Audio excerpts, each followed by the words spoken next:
And you even said, I think, in one of your newsletters that the engineering sort of genetic dogma school of science even thought that memory was a function of brain cells dying, like holes being punched in an IBM computer card, and that's how you, they were postulating that that's how you remember things?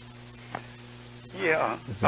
If you look at the history of science from the wrong perspective, it looks like a big comedy that's so farcical that it's hard to believe. But these are top-notch mainline people with these stupid theories. Well, I suppose if they're coming from a certain point of view, they've all been educated in universities and they've all done probably very well there, and so they're probably trying to work within those parameters and come up with something. And I guess if you're looking at life from the perspective of as a machine that doesn't have any intelligence, then I suppose an IBM punch card is a good model. Yeah. It all comes down to the culture that teaches us. It's been going on for 800 years or something like that in philosophy, teaching us that matter is stupid and inanimate, has nothing to do with the guiding principle of spirit and life. It's an invention that came out of a particular culture in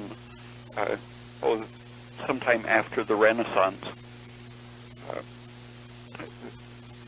The doctrine of matter as some kind of a special devilish material that has nothing of the life properties or the spirit properties. It's just this mortal, essentially dead material.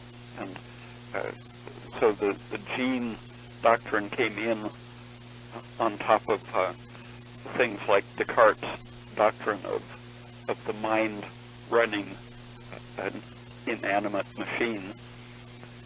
And the whole idea that matter has its own tendencies and principles was submerged under a doctrine that matter is essentially stupid and can only follow randomness.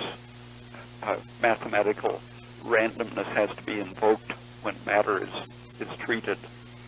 And so it applies to the idea of nuclear fission.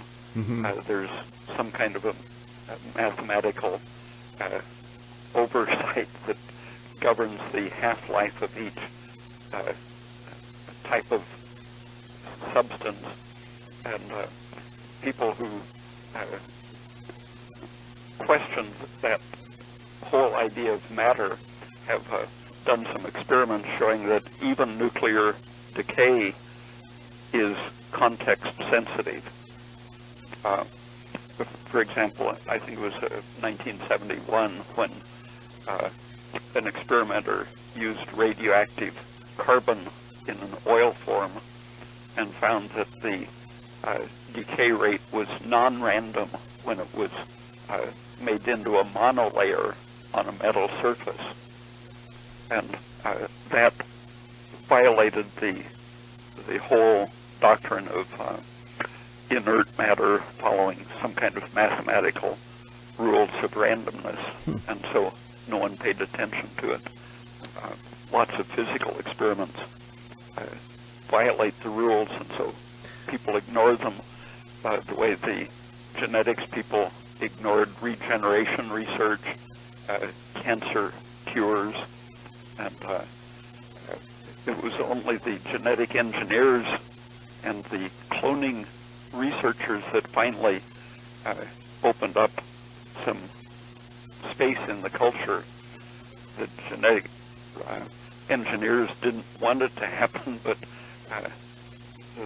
giving Barbara McClintock the recognition and finally accepting that Dolly really had been cloned, even though for 50 years they had been denying the possibility of cloning. When people were doing it with frogs, it wasn't acceptable. And until finally the culture is being opened up by their own wrong thinking. It has led them into a corner where they're forced to recognize that something like a field sometimes is involved in biology.